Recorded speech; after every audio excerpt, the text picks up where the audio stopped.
Hello everyone, welcome back to my channel. আমি পূজা। আশা করি তোমরা সবাই খুব ভালো আছো, সুস্থ আছো। নতুন আবার একটা ভিডিওতে তোমাদেরকে অনেক অনেক স্বাগত ও ভালোবাসা। সবাইকে সুপ্রভাত জানিয়ে আজকে নতুন আবার একটা ব্লগ স্টার্ট করছি। বুঝতেই পারছো আজকের ব্লগটা রান্নাঘর থেকেই শুরু হচ্ছে। হ্যাঁ, এখন সকাল হয়ে গেছে, কিন্তু ওই 8:30 মতো বেজে গেছে। আর আজকে আমার সকাল থেকে ব্লগ স্টার্ট করা হয়নি, কাজে কাজে একটু ব্যস্ত হয়ে গেছিলাম, তাই ব্লগ চালু করার কথা ভুলে গেছিলাম। তো ফাইনালি যখন রান্নাঘরে চলে এলাম সকালে ব্রেকফাস্ট বানাতে, তাই ভাবলাম চলো আজকের দিনটা তোমাদের সাথে না হয় এখান থেকেই শুরু করা যাক। তো আশা করি তোমরা দেখেই বুঝতে পেরে গেছো আমি এখন তেলে ভাজা বানাচ্ছি। আর আমাদের বাড়িতে তো সবাই জানো তেলে ভাজা মুড়ি ছাড়া সকালে কারোর মনও ভরে না, পেটও ভরে না। তো সেই জন্য এখন আমি পকোড়া বানাচ্ছি, তারপরে সবাই মুড়ি খাবে। আর জানো তো বন্ধুরা, আমাদের মিহি আজকাল রাত্রেবেলা খুবই জাগছে। প্রত্যেকদিন প্রায় বলতে পারো রাতে জেগে থাকে আর ভোরের দিকে ঘুমায়। তো প্রায় আমি 3টে সাড়ে 3টে মতো জেগেই ছিলাম ওকে নিয়ে। তারপরে ও ঘুমালো, তারপরে আমি একটু ওপরে গিয়ে ঘুমিয়েছিলাম। আমি এদিকে সকালে তেলে ভাজা করছি, মুড়ি খাওয়া হবে। এদিকে বড় মা কি করছে? বড় মা চায়ের বাটি ধুবে যাচ্ছে। আর এদিকে ঠাম্মি কি করছে? ঠাম্মি এখন পুচকির কাঁথা, কাপড়, জামা সব কেচে ধুয়ে রোদে শুকাতে দিয়েছে। সকাল থেকে মেঘলা করেছিল, আমরা ভাবলাম হয়তো আজকে একটু রোদটা দেবে না। এখন আবার যা রোদ দিয়েছে, বাপরে বাপ, পুরো গরমে অবস্থা খারাপ হয়ে যাবে। আর আমার এই ছোটো ননদিনীর পদ্মগুলো এই গরম আর বৃষ্টি রোদ করে করে পদ্মগুলো সব চুঁইয়ে যাচ্ছে। কুঁড়িগুলো সব কেমন একটা শুকিয়ে যাচ্ছে। তেলে ভাজা বসিয়েছি।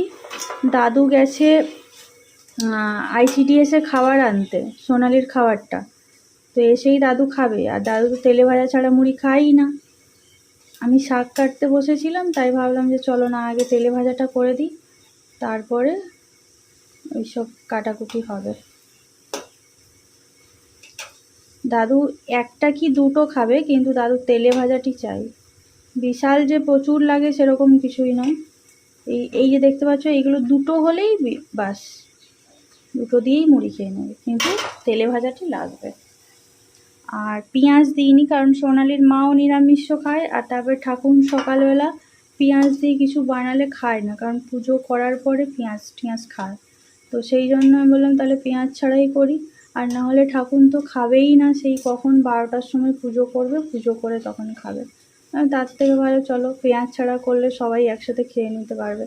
অল্প বাঁধাকপি ছিল, সেখান থেকে একটু বাঁধাকপি নিয়ে কেটে নিয়েছি, সেইটা দিয়ে এখন করছি। দাদু চলে এসেছে ICDS থেকে খাবার নিয়ে। তো আসার সাথে সাথেই দাদুকে বললাম যে হাত মুখ ধুয়ে নিন, মুড়িটা খেয়ে নিন, কারণ প্রায় 9:30 মতো বাজতে যায়। দাদু শসা, গুড় আর পেঁয়াজি দিয়ে মুড়ি খাচ্ছে। তো এখন বসে গেছি সবজি কাটতে। এটা কি কাটছি বলো তো বন্ধুরা, কি শাক কাটছি তোমরা একটু আমাকে কমেন্ট করে জানিও তো। এটা হচ্ছে আমাদের বাড়ির কলমি শাক। কলমি শাকগুলো দেখতে এমন হয়েছে বন্ধুরা, দেখে মনে হবে পুঁই শাক কাটা হচ্ছে। আর এগুলো সার ওষুধ কিছুই পায়নি। মাঝে মাঝে যে জল পাচ্ছে, আর ঠাকুর যে প্রত্যেকদিন জল দিয়ে রাখছে, তো তার কারণে এরকম মোটা হয়ে গেছে। আর সম্ভবত এর জাতটাই মনে হচ্ছে এরকম, মানে পুকুরে যে একটা হয় না কলমি শাক, এই জাতটাই হয়েছে। আমি অনেকদিন হলো শাক সেরকম খাওয়া হয়নি। ঠাকুরকে বললাম যে ঠাকুর একটু শাক নিয়ে আসুন, তো আজকে একটু শাক রান্না করব, শাক খেতে ইচ্ছে করছে, তার জন্য এই কলমি শাকগুলো নিয়ে এসছে। তো প্রচুর পোকা হয়েছে পাতাগুলো। বর্তমানে এখন আমি পাতাগুলো সব কেটে নিচ্ছি, তারপরে একে একে ভালো পাতাগুলো বেছে তারপরে কাটবো। আর সবাই বললো খেতে দেরি আছে, তাই আমি ভাবলাম বসে না থেকে আমি আমার কাজগুলো কিছুটা এগিয়ে নিই। মা খেতে বসেছে, ওদিকে সোনালির মা খাচ্ছে। সোনালির মায়ের জ্বর, আমরা দুজন শুধু বাড়িতে ভালো আছি, তাও মায়ের শরীর ভালো নেই, দুর্বল হয়ে গেছে। এই যে শসা, পকোড়া, মুড়ি, কালকে রাতে সিমাইটা করেছিলাম সেটা আছে। মা সিমাই দিয়ে খাচ্ছে। এটা দিয়ে খাবেন না? চলো খেয়ে নিই। এতক্ষণ সবাইকে বলে বলে শেষমেশ সবাই খেতে বসলো, কিন্তু ঠাকুর এখনও বসেনি। ঠাকুরের খাবারটা রেডি করে ঢাকা দিয়ে রেখে দিয়েছি। উনি মনে হয় গোয়াল ঘরে গেছে আবার গরুর পেছনে কি কাজ করতে। খাওয়ার সময় সবাইকে একসাথে পাওয়া খুবই মুশকিল ব্যাপার। সকালে যখন মুড়ি খেয়েছিলাম তখন তোমাদের সাথে ভিডিও শেয়ার করেছিলাম, কিন্তু দুপুরে রান্না করার সময় ভিডিও ক্লিপ নিতেই পারিনি, কারণ আজকে আমাদের মিহি এত বেশি দুষ্টুমি করছে, কান্নাকাটি করছে। তো তার কাছে যেতে আসতে রান্না করতে আমার না আর ভিডিও নেওয়ার কথা ভুলেই গেছি। আর এটা হচ্ছে সোনালির মাছ দিয়ে দিয়ে পাতলা ঝোল, আর এখন এটা হচ্ছে আমাদের পটল আলু মাছ দিয়ে ঝোল। আর ওদিকে লাউয়ের তরকারি হয়েছে, শাক ভাজা হয়েছে, আর বাঁধাকপির তরকারি নিরামিষ হয়েছে। তো শাক ভাজাটাও নিরামিষ হয়েছে। আর এখন যে খাবারটা রেডি করা হচ্ছে এটা হচ্ছে সোনালির জন্য, কারণ দেরি হয়ে গেছে, টাইমও হয়ে গেছে, তাই মাকে বললাম ওর রান্না হয়ে গেছে, ওকে খেতে দিয়ে দিন। রান্না বান্না করে এই স্নান করলাম, তখন মা সোনালিকে খেতে দিয়েছিল, তাই আমি বাচ্চাটার কাছে একটু বসেছিলাম। তারপরে এই স্নান, সকালে একবার স্নান অলরেডি হয়ে গেছিলো আমার। তারপরে রান্না করার পরে এত ঘেমে যায় না, স্নান না করলে থাকা যায় না। তো এই জন্য এখন স্নান করলাম, এবারে স্নান করে ফ্রেশ হয়ে নিয়েছি, এবার নিচে যাব। অনেকটা দেরি হয়ে গেছে, প্রায় 1:30টা মতো বেজে গেছে, খেতে হবে। তো চলো, মা ওখানে বসে আছে একা। এই যে দেখো স্নান করে চলে এসেছি আমার সোনামাটাকে ওঠানোর জন্য। খাবে, ওষুধ খাবে, খাবার খাবে, কিন্তু শুধু ঘুমাচ্ছে, শুধু ঘুম। মা ওটো গো, ওটো গো, মা ওটো গো। দেখেছ এত ঘুম, দেখো মুখটা দেখো, কত কষ্ট, পা গুলো দেখেছো? ও বাবারে, কি কষ্ট, কি কষ্ট, কি কষ্ট, কি কষ্ট, কি কষ্ট গো। মা একটু গেছে ওপরে, ওর কাঁথা জামা কাপড়গুলো মেলেছিল বাইরে, বৃষ্টি চলে এসছে, আবার সেগুলো নিয়ে ছাদে নিয়ে গেছে। এই জন্য আমি একে একটু ওঠাচ্ছি খাওয়ানোর জন্য। ওকে উঠিয়ে দিয়ে সোনালিকে দিয়ে গেলে সোনালি খাওয়াবে, তারপর আমরা খেতে বসবো। মনা, আমার মিহি সোনা ওঠো, মিহি সোনা। আমি তো বুঝতেই পারি না ওকে কি নামে ডাকবো, নিজের নাম দিয়ে নিজেই আবার ভুলে যাই, যখন যেটা মনে হয় সেটাই ডেকে ফেলি। ওমা, ওমা ওঠো গো, আমার মা লক্ষ্মী। ওই তোর খিদে পায় না?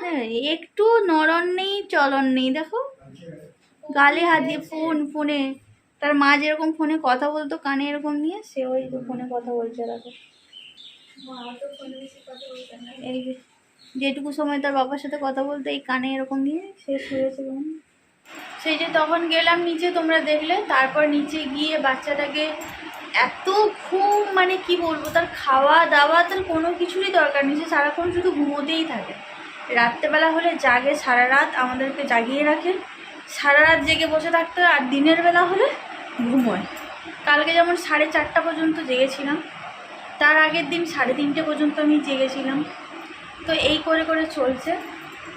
তো খাওয়া দাওয়া করলাম, করার পর ওকে খাওয়ালাম, ওষুধ খাওয়ালাম, খাইয়ে দিয়ে এখন এই যে শুয়ে আছে। খাবারও ঠিকঠাক করে খাচ্ছে না, শুধু ঘুমাচ্ছে, তার মধ্যেই জোর করে করে খাওয়ানো হচ্ছে। তো এখন আমি উঠে এসেছি ওপরে একটু শোবো, আর তার সাথে এই যে দইয়ের বাটিটা, টক দইটা। এখানে এসে তো মানে এত অনিয়ম খাওয়া দাওয়া হচ্ছে, মোটা হয়ে যাবো মনে হচ্ছে যেন। ডায়েটটা তো আর ফলো করা হচ্ছে না। অন্তত খাওয়ার পরে একটু টক দইটা খাই, অন্তত মানে সব কিছু একবারে বন্ধ করে দিলে তো মানে অবস্থা খারাপ হয়ে যায়। তো ওই জন্য টক দইটা আমি কলকাতা থেকে আসার সময় নিয়ে এসেছিলাম, কারণ এখানে যেহেতু সেরকম কেউ থাকবে না, কাকে বলবো আনতে, তারপর বাড়িতে বসানোরও সময় কোথায়, তো সেই জন্য আমি ওখান থেকে আসার সময় নিয়ে এসেছিলাম। তো কদিন তো এমনি চাপে খাওয়াই হচ্ছিল না, তারপর থেকে খাওয়া শুরু করেছি। প্রত্যেকদিনই দুপুরে খাওয়ার পর হলেই একটু খাই, নাহলে তো ভুলেই যাই, মনে থাকে না। তো সেই জন্য আমি ভাবলাম না, চলো ওপরে বাটিটা নিয়ে চলে যাই, খেয়ে খেয়ে ওখানেই ঘুমিয়ে যাব। আর নিচে মাকে বললাম যে আপনি শুয়ে থাকুন এখানটায়, আমি এখন একটু ওপরে যাই। আর আমার দেখো গাদা এদিকে দেখো, বিছানাতে জামা কাপড় সব কেচেছিলাম, সবই পড়ে আছে। এগুলো কখন আমি যে এগুলো মানে গুছাবো আমি নিজেও জানি না। ঠিক আছে চলো, দইটা খেয়ে নিই, খেয়ে দিয়ে একটু শুয়ে পড়ি, বিকেলে আবার দেখা হবে।